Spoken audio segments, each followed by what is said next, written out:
ओम आनंदमयी चैतन्यमयी सत्यमयी परमे ओम सत्यम ज्ञानम ज्योतिरविंद चित्रचरणी परम प्रभु श्री अरविंद चरण रे शतकोटि प्रणाम।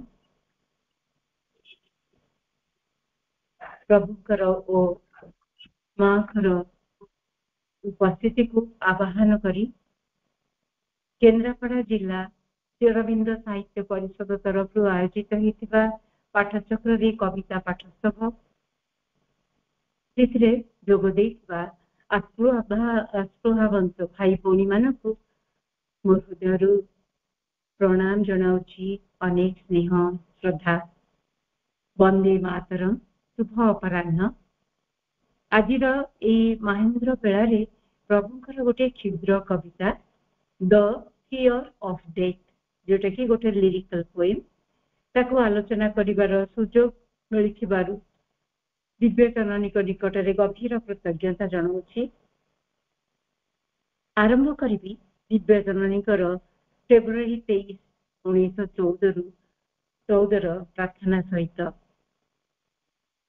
Lord, I know all my imperfections, my difficulties, my weaknesses. I feel all my ignorance, but I put my full trust in thee and bow down before thee in silent devotion. हे प्रभु, मु जाने मोर केते त्रुटि अछि, केते बाधा विघ्न रहिछि, जेउठी मु अज्ञ ताहा अनुभव करे, किंतु तो उपरे मु संपूर्ण आस्था रखिछि।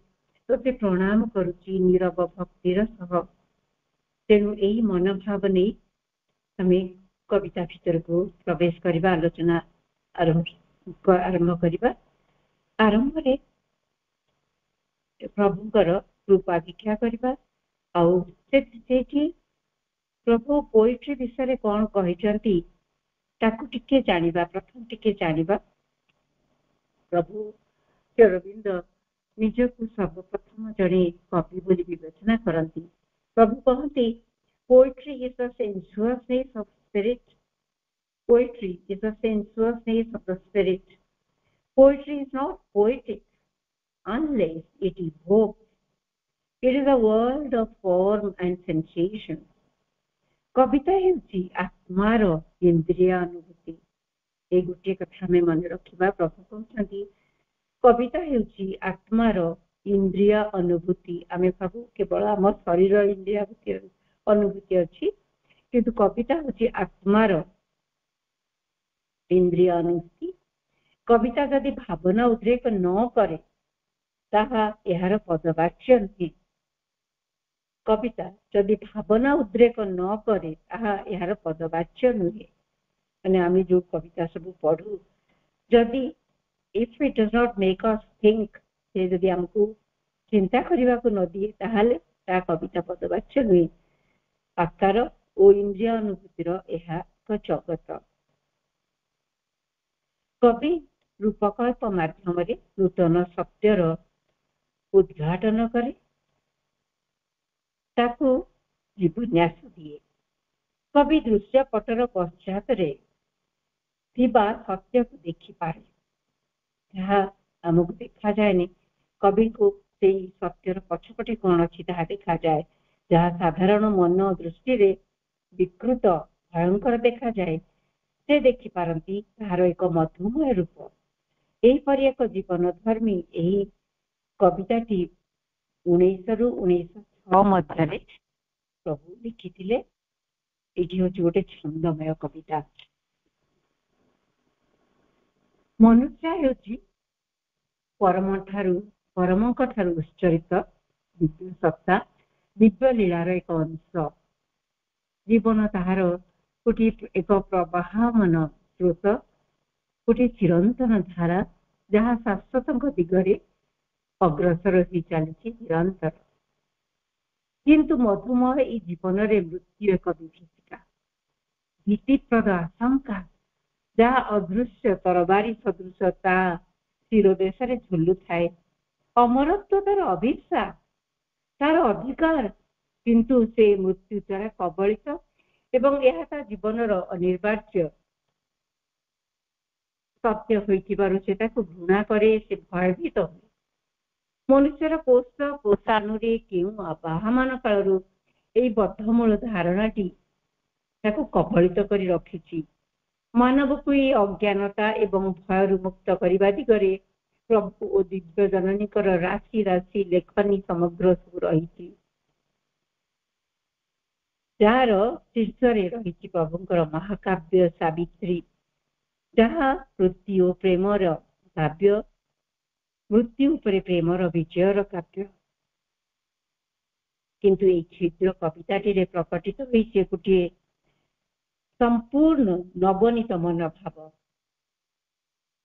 ମୃତ୍ୟୁ ବିଷୟରେ ଯୋଉ ଭୟଙ୍କର ଆଶଙ୍କାଟିକୁ ପ୍ରଭୁ ଭବ୍ୟ ସ୍ୱାଗତିକା ରୂପେ ଅବତାରଣା କରିଛନ୍ତି, ଅତ୍ୟନ୍ତ କାବ୍ୟିକ ଛଟାରେ ଏହି ଦ ଫିୟର ଅଫ ଡେଥ୍ ମାଧ୍ୟମରେ ପ୍ରଭୁଙ୍କର ଦେଖିବାର ଯୋଉ ଅନ୍ଦାଜ, ପ୍ରଭୁ ଯେକୌଣସି ଘଟଣା ପଛରେ ଯୋଉ ସତ୍ୟକୁ ଦେଖନ୍ତି, ତାହାକୁ ଆମେ ନିଶ୍ଚୟ ଭାବେ କହିପାରିବା ଯେ ତାହା ଅନନ୍ୟ।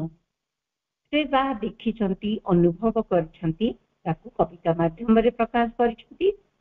ତେଣୁ ଏଠି କହୁଛନ୍ତି ଯେ ମୃତ୍ୟୁ ଏକ ବିଭୀଷିକା ନୁହେଁ, ମୃତ୍ୟୁ ଜୀବନର ଶେଷ ପରିଣତି ନୁହେଁ, ବରଂ ସତ୍ତାର ପଟ ପରିବର୍ତ୍ତନର ଗୋଟିଏ ସୁନ୍ଦର ସୁଯୋଗ। ଭିନ୍ନ ଭାବଭଙ୍ଗୀର ଏହି କବିତାରେ ପ୍ରଭୁ ମୃତ୍ୟୁକୁ ଏକ ସୁନ୍ଦର ସକାରାତ୍ମକ ଭୂମିକାରେ ଅବତାରଣା କରିଛନ୍ତି। ଆମେ ମୃତ୍ୟୁକୁ ସବୁବେଳେ ନକାରାତ୍ମକ ଭାବରେ ଦେଖୁ, ଭୟ କରୁ, କିନ୍ତୁ ତାକୁ ଏଠି ପ୍ରଭୁ ସକାରାତ୍ମକ ଭୂମିକାରେ ଅବତାରଣା କରିଛନ୍ତି। ତାକୁ ଦେଖୁଛନ୍ତି କିପରି ଭାବରେ ନା ଏକ ମଧୁମୟୀ ଲାବଣ୍ୟମୟୀ ଲଳନା ଭାବରେ, ଯିଏ ଆମକୁ ଏହି ମୃତ୍ୟୁ ପୁରୀରୁ ଆଲୋକର ଧାମକୁ ନେଇଯିବା ପାଇଁ ଦ୍ୱାର ଦେଶରେ ପ୍ରହରୀ ସଦୃଶ ଛିଡା ହୋଇ ରହିଛି। ଏହି କବିତାର ପୃଷ୍ଠଭୂମିକୁ ଭଲ ଭାବରେ ବୁଝିବା ପାଇଁ ପ୍ରଭୁଙ୍କ ଲିଖିତ ସେହି ସମୟର କବିତା ଲାଇଫ ଆଣ୍ଡ ଡେଥ୍, ଜୀବନ ଏବଂ ମୃତ୍ୟୁ, ଏଇଟା ଆମକୁ ଯଥେଷ୍ଟ ଆଲୋକ ପ୍ରଦାନ କରିବ। ଆମେ ପ୍ରଥମ ଟିକେ ତାକୁ ପଢି ନେବା।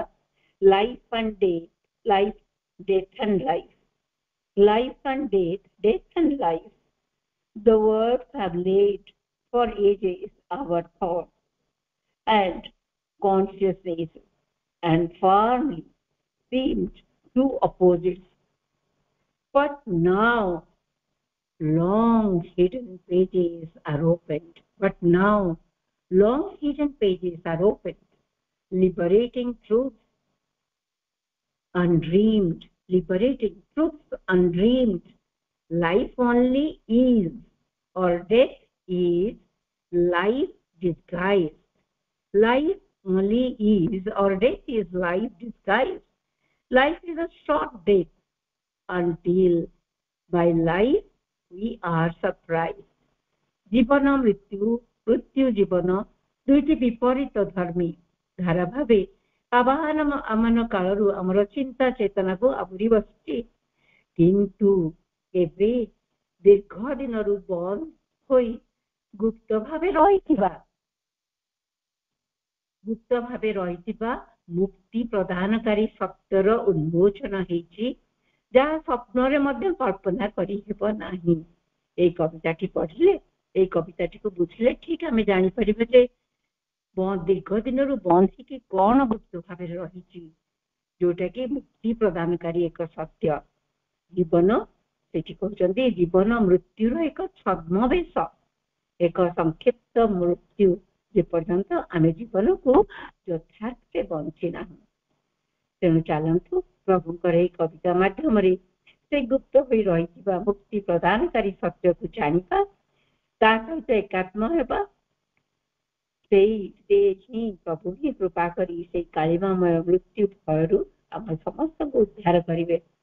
ତେଣୁ ପ୍ରଥମେ ଇଂରାଜୀରେ କବିତାଟି ପଢିବା, ତାପରେ ତାର ଓଡ଼ିଆ ଅନୁବାଦଟିକୁ ପାଠ କରିବା।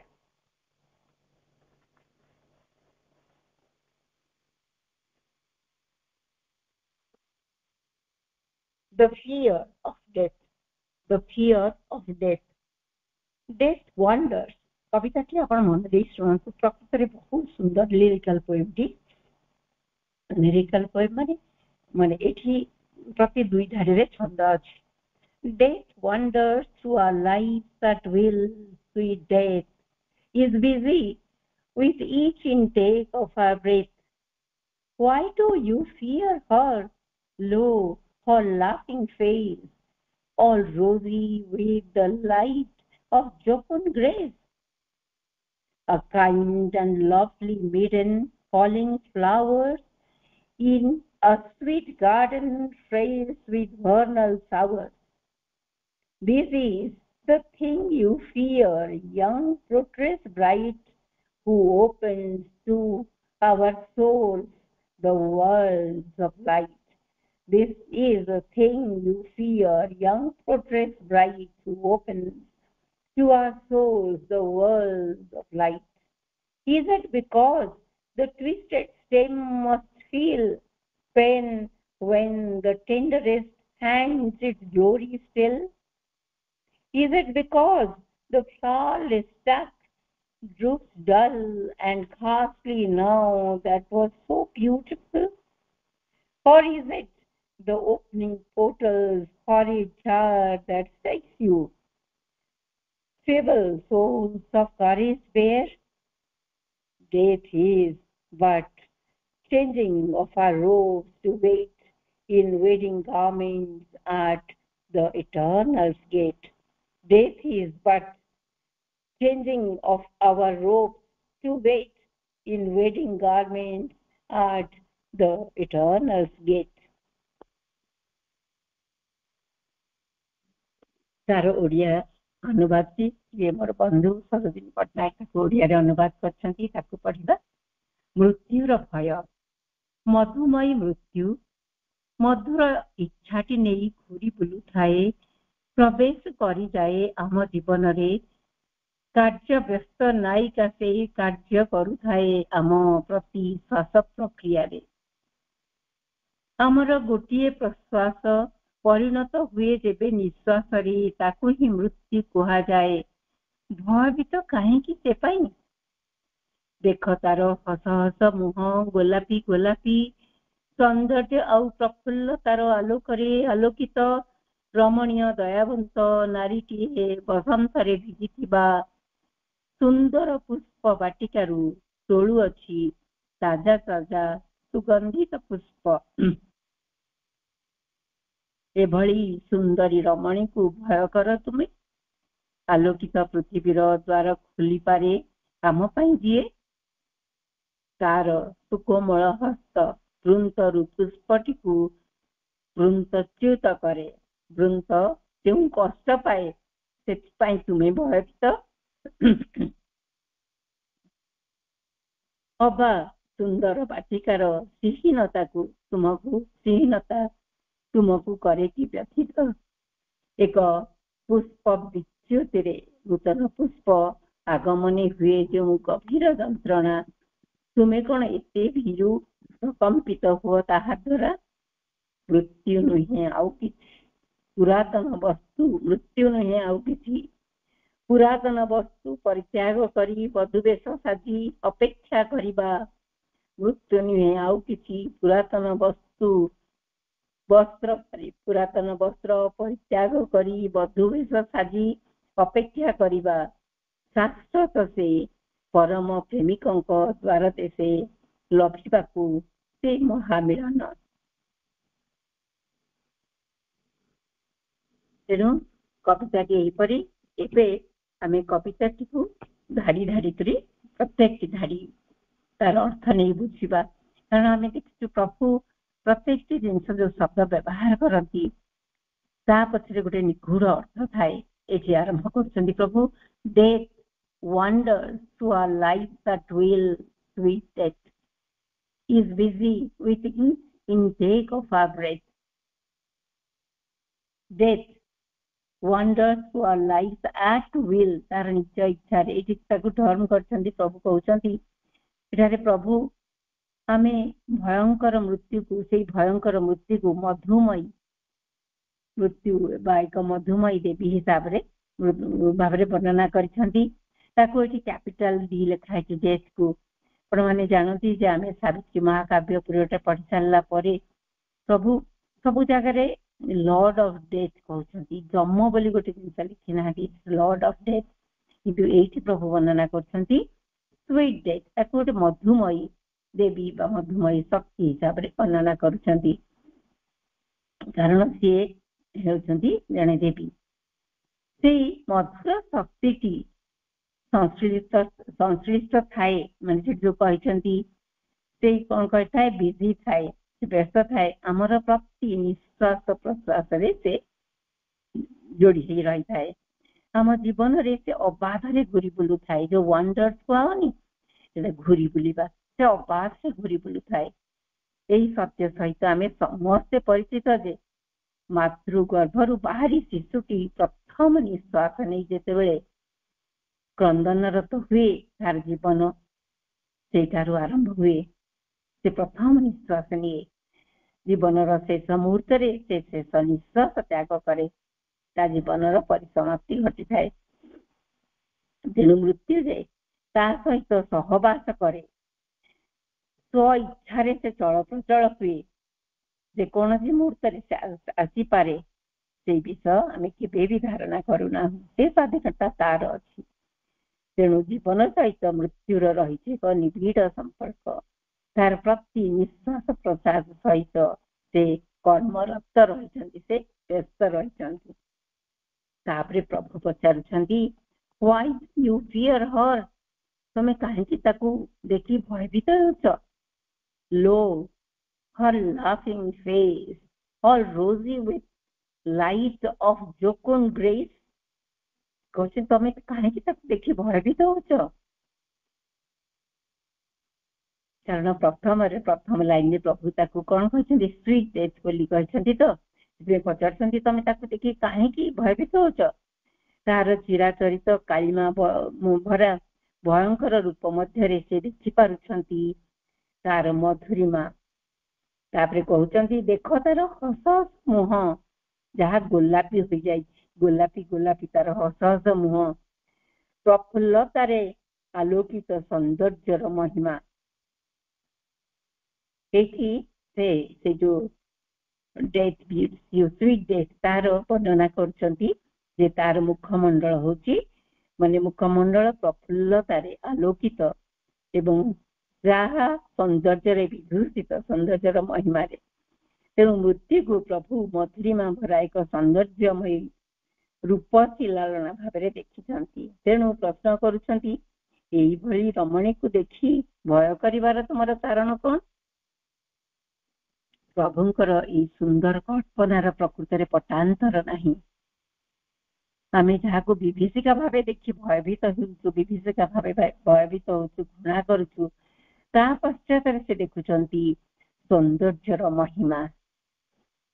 तापरे प्रभु लिखुचंती अ काइंड खाली सेटिकी नुह लिखुचंती a kind and lovely maiden culling flowers in a sweet garden fresh with vernal showers.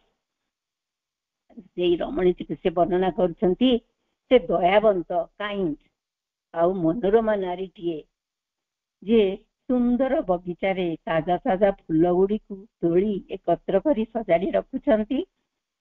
से फूल गुड़िक जहाँ बसंतर आगमन रे खेली उठिछंती। एठी कलिंग माने होची कलिंग फ्लावर्स होची जे फूल को काटी के काटी रखिबा। वर्नल रो अर्थ होची यूथफुल बा यंग। शावर्स होची वर्षा। तेणु बसंतर आगमन रे जो उद्यानटी सुंदर पुष्परे भरी उठी सते जेपरि आनंदर वर्षा होची आउ सेई आपण खाली एगो कल्पना करंतु से आनंदर वर्षा होची। से दयावंत सुंदरी रमणीटी फूल गुड़ी को काटी काटी ताकू संग्रह करी सजाड़ी रखुछंती। श्री अरविंद एठारे उद्यानटी को हमर अपरूप सौंदर्य भरा धरणी सहित तुलना करुछंती ए पृथ्वी सहित जोठारे गोटे बड़ी आहुरी बेसी सौंदर्य भरा मनुष्य रूपी पुष्प सबू प्रस्फुटित होइछंती। आउ से माने सबू मूलभूत आनंद स्वरूप सृष्टि होई ହୋଇଛନ୍ତି। ସେଥିପାଇଁ ଜଗତ ଏତେ ସୌନ୍ଦର୍ଯ୍ୟମୟ, ବିବିଧତାରେ ଭରା।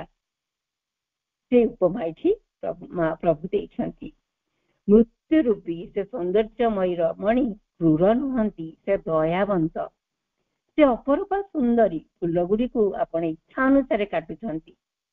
ସେ ଫୁଲ ଗୁଡିକୁ ଆମେ ପ୍ରଥମ ଲାଇନରେ ପଢିଲେ, ତାଙ୍କ ଇଚ୍ଛା ଅନୁସାରେ ସେ ଯାଆନ୍ତି ଆସନ୍ତି, ତେଣୁ ତାଙ୍କ ଇଚ୍ଛା ଅନୁସାରେ ସେ ଫୁଲ ଗୁଡିକୁ କାଟୁଛନ୍ତି।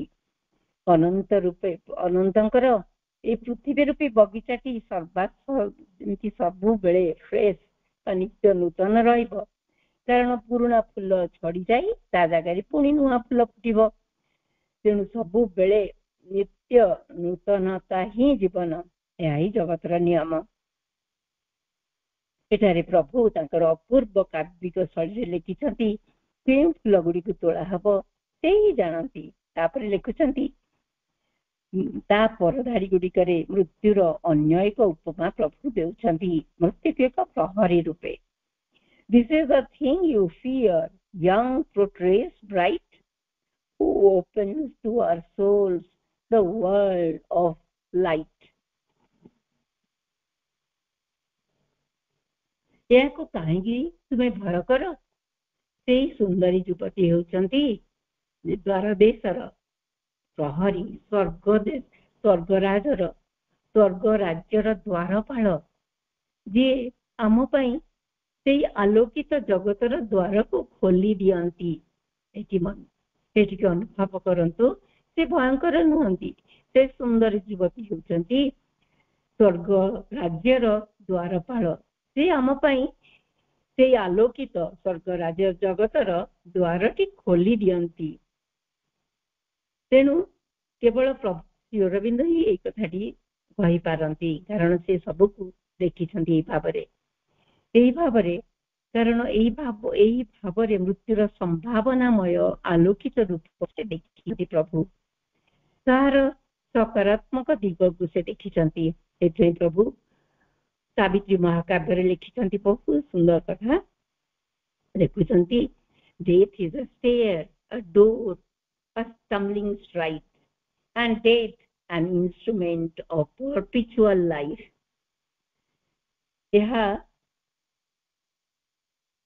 ଏବଂ ଏହା ଶାଶ୍ୱତ ଜୀବନ ପାଇଁ ଏକ ମୃତ୍ୟୁ ହେଉଛି ଉତ୍ତରଣର ଏକ ପାବଚ୍ଛ। Death is a stair, ଗୋଟେ ପାହାଚ। ମୃତ୍ୟୁ ହେଉଛି ଉତ୍ତରଣରେ ମାନେ ଉପରକୁ ଚଢିବା ପାଇଁ ଗୋଟେ ପାହାଚ, ଗୋଟିଏ ଦ୍ୱାର, ଯିଏ ଜୀବନକୁ ପ୍ରାୟତଃ ଉତ୍ଥାନ ପତନ ମାଧ୍ୟମରେ ଉପରକୁ ନେଉଥାଏ। And death an instrument of perpetual life, ଏବଂ ଏହା ଶାଶ୍ୱତ ଜୀବନ ପାଇଁ ଏକ ଯନ୍ତ୍ର। ମନୁଷ୍ୟ ତା ଜୀବନର ଶାଶ୍ୱତତା ପାଇଥାଏ କେତେବେଳେ ନା ଯେତେବେଳେ ସେ ପାଇଥାଏ ସମ୍ପୂର୍ଣ୍ଣତାରେ। ତେଣୁ ସେ ସମ୍ପୂର୍ଣ୍ଣତାଟିକୁ ପାଇବା ପାଇଁ ଜନ୍ମ ପରେ ଜନ୍ମ ସେ ପ୍ରୟାସ କରୁଥାଏ, ପୃଥିବୀରେ ଜୀବନ ଧାରଣ କରି ତାର ମନ ପ୍ରାଣ ଶରୀରକୁ ସେ ରୂପାନ୍ତର କରି ତାକୁ ଦିବ୍ୟ ସତ୍ତାରେ ପରିଣତ କଲା ପରେ ହିଁ ସେ ସମ୍ପୂର୍ଣ୍ଣ ହେବ।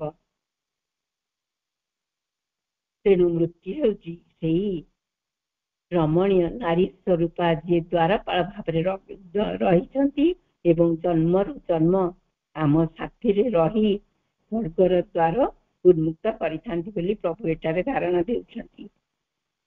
ମନୁଷ୍ୟ ଯେଉଁ ଶାଶ୍ୱତ ଜୀବନ ପାଇଁ ଆଗ୍ରହ କରୁଛି, ମୃତ୍ୟୁ ତାର ସହାୟକ। ମନୁଷ୍ୟ ଯେଉଁ ଶାଶ୍ୱତ ଜୀବନ ପାଇଁ ଆଗ୍ରହ କରୁଛି, ମୃତ୍ୟୁ ତାର ସହାୟକ। ତା ପରଧାଡିରେ ଅନ୍ୟ ଏକ ଭାବରେ ପ୍ରଭୁ ତାକୁ ବର୍ଣ୍ଣନା କରୁଛନ୍ତି ପୁଣି ଏକ ପ୍ରଶ୍ନ ଛଳରେ। Is it because the twisted stem must feel pain when the tenderest hand said glory still? ତୁମେ କଣ ଏଇଥିପାଇଁ ଭାବିତ ହେଉଛ ଯେତେବେଳେ ସୁକୋମଳ ବୃନ୍ତରୁ ପୁଷ୍ପଟିକୁ ଅଲଗା କରିଦିଏ, ସୁକୋମଳ ହସ୍ତ ଗୋଟିଏ ବୃନ୍ତରୁ ପୁଷ୍ପଟିକୁ ଅଲଗା କରିଦିଏ ବିନା ଅନୁମତିରେ, ତାର ବୈଭବକୁ ଚୋରି କରିନିଏ, ତାଠାରୁ ତାକୁ ଅଲଗା କରିଦିଏ। ତୁମେ କଣ ସେଇ ଯନ୍ତ୍ରଣାକୁ ଅନୁଭବ କରୁଛ? ବୃନ୍ତ ଯେଉଁ ଯନ୍ତ୍ରଣା ପାଏ ସେଥିପାଇଁ ସେଥିପାଇଁ ତୁମେ କ'ଣ ଭୟଭୀତ ହେଉଛ? ତାମାନେ ଏଠି ପ୍ରଭୁ ଉପମା ଦେଇଛନ୍ତି ଯେ ଯେମିତି ଗୋଟିଏ ସୁନ୍ଦର ଫୁଲଟିଏ ଫୁଟିଥାଏ, ଟ୍ୱିଷ୍ଟେଡ୍ ଷ୍ଟେମ୍ ମଷ୍ଟ ୱିଲ୍। ଆମେ ଯେତେବେଳେ ଫୁଲଟିଏ ତୋଳୁ କେମିତି କରୁ? ମୋଡ଼ିକି ତୋଳୁ ନା? ମୋଡ଼ିକି ତୋଳି ଦଉ। ଆମେ ଯେତେବେଳେ ଫୁଲ ତୋଳୁ, ଯେମିତି କହୁଛନ୍ତି ତମେ ତାକୁ ତାର ପରମିଶନ ନବ, ତାକୁ ପଚାରିବ, ଯତ୍ନରେ ତୋଳିବ।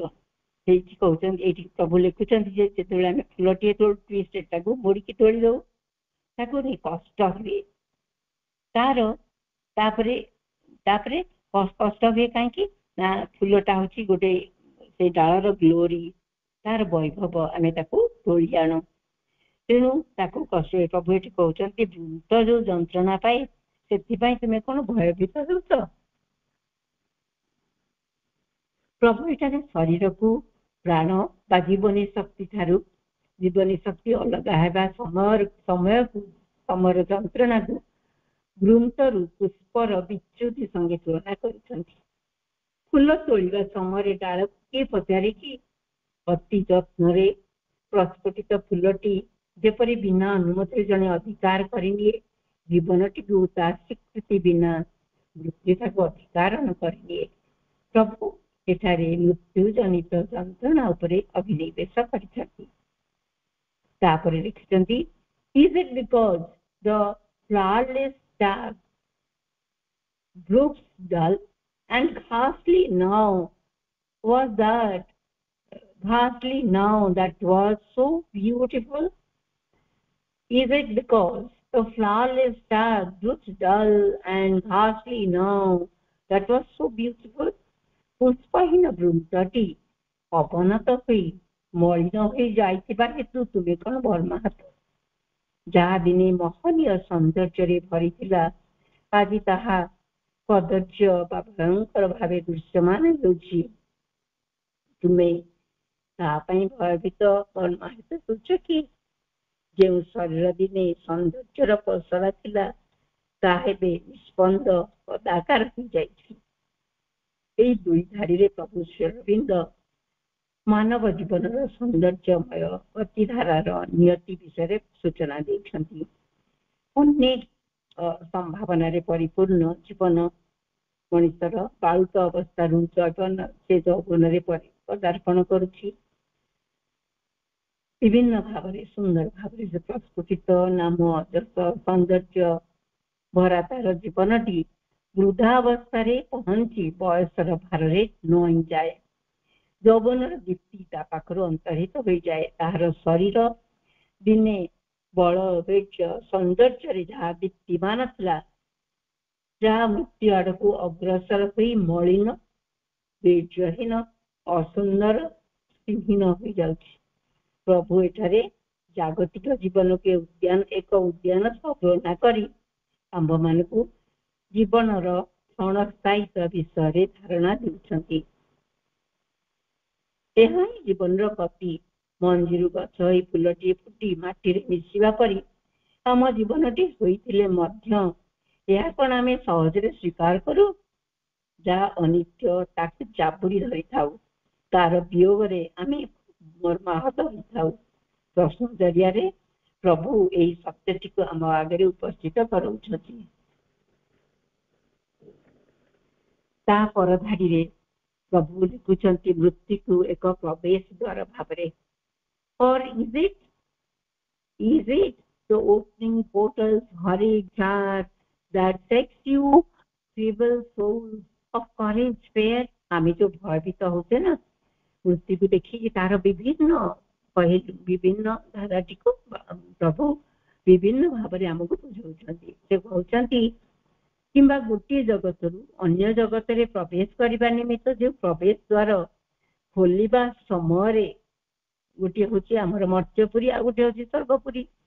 ସେଇ ଦୁଇଟି ଯାକର ଯୋଉ ପ୍ରବେଶ ଦ୍ୱାର ଅଛି, ସେ ଦୁଇଟି ଖୋଲିବା ସମୟରେ ଯେଉଁ ଭୟଙ୍କର ବିଭତ୍ସ ଶବ୍ଦ ବା ଘର୍ଷଣ ସୃଷ୍ଟି ହଉଛି, ତାହା କ'ଣ ତମକୁ ଦୋହଲେଇ ଦଉଛି? ତୁମେ ଯିଏକି ସାହସ ବିହୀନ ଏକ ଦୁର୍ବଳ ଆତ୍ମା। ତେଣୁ ପ୍ରଥମ ଧାଡ଼ିର ତିନୋଟି ଅର୍ଥ ଆଗେ ବୁଝିବା। ପୋର୍ଟାଲର ଅର୍ଥ ପ୍ରବେଶ ଦ୍ୱାର, ହରେଟ ମାନେ ହଉଛି ବିଭତ୍ସ, ଦ୍ୱାର ଶବ୍ଦଟିକୁ ଝ୍ୟାରିଂରୁ प्रभु भरटी को ये व्यवहार करछंती जे एई दुईटी जगत को अलगा करुवा प्रवेश द्वार जिते खोला हुए जमती गोटे जिनस बंद थाए खोलला बेले जमती गोटे शब्द हुए ताकि जारिंग कहती गोटे घर्षण हुए गोटे शब्द हुए गोटे सडन शॉक हुए आम मृत्यु टी शॉक होनी गोटे शॉक हुए अनुभूत हुए जहाँ निश्चित भाव भीतिप्रद तेणु प्रभु प्रश्न कर कौन एत हीन बल तो ता भीरु ए भय पाई तुम शरीर कंपन सृष्टि होची प्रभु सावित्री महाकाव्य यही संबंध में जो वर्णना करछंती ता हमको सहज बुझा साहाय्य करिवो। प्रभु कहते death is a passage between two worlds मृत्यु हूँ दुईटी जगत मध्य गोटे गतिपथ बा गमन प्रक्रिया death is only a transition between two earthly lives upon earth and the nature of transition depends upon the quality of the previous life. गोटे बहुत गोटे खूब आग्रह उद्दीपक जिन प्रभु कहते मृत्यु केवल दुईटी जगत बा दुईटी जीवन मध्य अवस्थान्तर ये गोटे अवस्था अन्य गोटे प्रवेश करिवार प्रक्रिया निर्भर करे ये गोटे को ध्यान दियंतु जे एई जे गोटे अवस्था अन्यटिरे माने गोटे जगत रु अन्य जगत रे प्रवेश करिवार प्रक्रिया निर्भर करे मनुष्य तार विगत जीवनटी को किपरि बंची थाए ता उपरे एक प्रकांड शब्द उपरे प्रभु आलोकपात करिसथि एई जे एई ट्रांजिशन प्रक्रियाटी सबै निमंते अलगा ही थाए हठात जनकर जीवन लक्ष्य जीवन धारण प्रणाली मृत्यु प्रति आभिमुख्य ता निर्धारित करे जे हमर ई ट्रांजिशन टी केमती हबो कारण जे ज्ञान प्राप्त होई थाए ता मध्य रे थाए अभय विभु कृपा उपरे विश्वास ताके एक खद मृत्यु प्राप्त होई थाए अज्ञानता मोहवशत आमर जीवन जिते आसक्त हो रहे यही अवस्थान्तर समय खूब भीतिप्रद होता है कष्टदायक होता है ये कथा प्रभु ये दर्शाई माने जो माने गोटे कॉन्शियस लाइफ बंचती दे आल्सो डाई कॉन्शियसली मु आगरे किछि दिन तले पढ़ी सरदार अमर सिंह शेष मुहूर्त कथा सरदार अमर सिंह होती माने भुवनेश्वर लोक से जड़े आईएएस अफिसर थे माँ डिभोटी से धारा ही निज जीवन यापन करते शेष मुहूर्त आसी केते कॉन्शियसली से पिला मन को डाकी धूपकाठी लगे म्यूजिक लगे कहते से माँ को कोल को जाइए कॉन्शियस डेथ तेणु ये माने केमती जीवन मनुष्य प्रकृत में केमती जीवन बंची थाए मृत्यु शेष मुहूर्त ही तार गोटे धारणा आनी दिए सावित्री महाकाव्य पुणी प्रभु कहते O death are my friend and maker of opportunities when thou wouldst open the gate hesitate not to tell us beforehand for we are not those who are shaken by its iron jarring हे मृत्यु तुम्हें अपना को मुखारे आवृत कर आमर बंधु आम तुम्हें आनी दियो अनेक सुजोग जेते बेले तुम्हें द्वार को खोलिबो ता पूर्वर आमको जणाइबा पई कुंठा प्रकाश करिबो नाही कारण आम्भे माने सेई भयातुर आत्मा नोहु जे सेई द्वार खोलिबार प्रक्रिया रे लौह कबाटर घर्षण शब्द रे दोहली जीवु प्रभु एठारे वृत्ति को एक सहायक बंधु भाव संभाषण करछंती जेतु जीवन एक यात्रा जार एक लक्ष्य रही जदि जड़े से लक्ष्य को सर्वदा सम्मुख रखी सचेतन भाव जीवन बंची थाए ताहार प्रत्येक मुहूर्त को सी अर्थ से विनियोग करए से मृत्यु को आलिंगन करे एक नूतन जीवन प्रतीक्षा कारण सचेतन जीवन भली सचेतन वृत्ति मध्य सहायक होता है यह ही एक यथार्थ मनोभाव शेष दुईटी धाड़ी रे प्रभु आहुरी सुंदर भाव वर्णना करछंती ताकू एक काव्यिक ठाणी रे एवं मृत्युर एक आलोकित धारणा आमको देउछंती। प्रभु कहउछंती death is but changing of our robes to wait in wedding garments at the eternal gate। मृत्यु नुहे आउ किछि पुरातन वस्त्र परित्याग करी बधुवेश साजी अपेक्षा करिबा।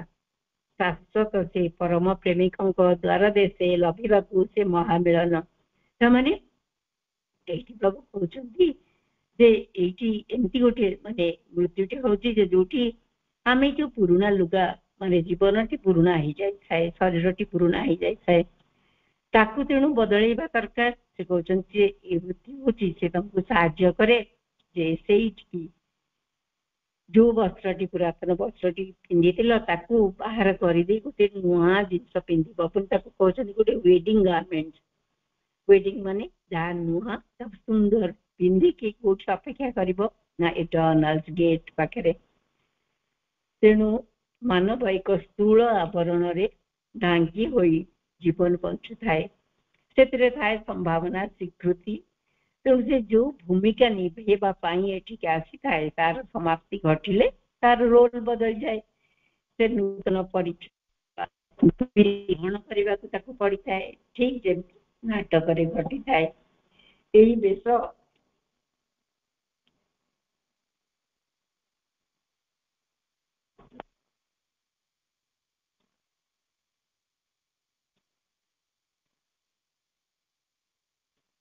शुभुची ना भाई? हेलो हाँ अपा शुभुची अपा। हाँ शुभुची। हाँ हाँ मोर गोटे फोन आसला ता कटिगला।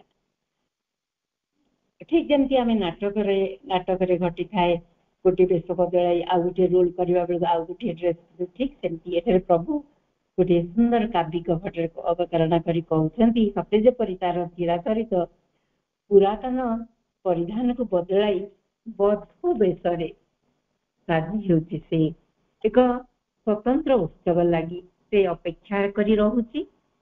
कोठी ना से जो द्वार पाखरे अपेक्षा करुची तार परम प्रेम को परम प्रेमिकों को से सुप्रीम को भेटिबा लगी शाश्वतंकर द्वार देश से दंडायमान होई परमेश्वरंकर दर्शन लाभ निमंते से अपेक्षा करिची। से मुहूर्तटी होउची आत्मार परमात्मा सहित महामिलन। तार उत्सव को से परिवर्तन से प्रत्यावर्तन करुची। ठीक जेमती जल बिंदुटी जेमती सागर तरंग उठी जाए जलकणाटी बादल रे मिसी जाए वर्षा रूपे पुणी पृथ्वी को आसे पुणी जलाधार रूप नहीं नदी समुद्र रे मिसी जाए अंतहीन यात्रा। तेणु मानव जीवन ठीक से परी केते रूप केते जन्म नहीं जगत लीला सारी से पुणी फेरी जाए। तेणु मृत्यु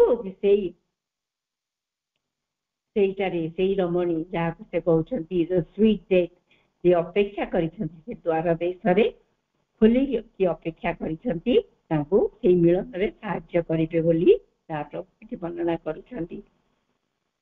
तेणु मृत्यु को एठारे गोटे सहायिका बा द्वारपाल रूपे प्रभु वर्णना करछंती। जर्मन फिलोसोफर आर्थर ओपेनहावर कहते गोटे भारी सुंदर जिनस जीवन संक्षिप्त बोली आमे दुख करुछि ना किंतु ताहा ही बोधे जीवन सर्वश्रेष्ठ विशेषत्व। जीवन संक्षिप्त बोली आमे दुख करुछि ना किंतु ताहा ही बोधे जीवन सर्वश्रेष्ठ विशेषत्व। लेखकଙ୍କ मतरे जीवन संक्षिप्त होइथिले मध्य इते महानता विविधतारे भरा यार क्षुद्र अवधि मध्यरे संभावना गुड़ी को से उपलब्धि करे से नूतनत्व पाई आग्रही हुए ताकि नुआ नुआ सब जिन चाहे ताहा ही मृत्युर सहायता। जदि मनुष्य को से गोटे शरीर नहीं दीर्घ दिन बंचा पड़ता केते जंत्रणादायक हुआ से अनुभूति। तेणु मृत्यु परम प्रभुंकर लीलार एक अंश जहाँ जीवन को अधिक जीवंत महत्वपूर्ण करिଥାଏ। मृत्यु आमको अधिक सचेतन कराए आमर मूल तत्व सहित परिचित कराए। तेणु परिसमाप्ति आगरू कवितार निर्यास कर प्रभु जो सत्य को उन्मोचन कर आम जाना। तेणु यही रहस्यमय जीवनधर्मी कवितार प्रभु मृत्यु संबंध में आपनार अनुभव को चमत्कार भाव सकारात्मक रूप दे एक नांदनिक शैली वर्णना कर चिरंतन सत्य धारा मानव धरा पृष्ठ को आसी अवधारित किसी कर्म करने को से विस्मरण कर बारंबार मृत्यु मुखरे पड़ा हुए। प्रभु एठारे मृत्यु को सहायिका देवी भाव वर्णना करी से अंतिम समय द्वारपाल भाव ठिया हो परम आराध्य सत्य साक्षात कर सहायक होती वर्णना कर। तेणु मृत्युर भय मुक्ति मिलबार पथ हेउची ज्ञान, परम ज्ञान। मृत्यु जीवन को सचेतन भाव बंचार प्रेरणा दिए। मृत्यु जीवन को सचेतन भाव बंचार प्रेरणा दिए। तेणु दिव्य जननी आमको आश्वासना देइछंती आमे मृत्यु को भय करिबा नाही किंबा ताको आवाहन मध्य करिबा नाही। केवल तांकर परम करुणा बल से आमको यही अज्ञानता विभीषिका मध्य उद्धार करी ज्ञानर एक स्थिर शांतिर पलय मध्य रखि पारंती। एहा ही आम समस्तंकर आश्रय।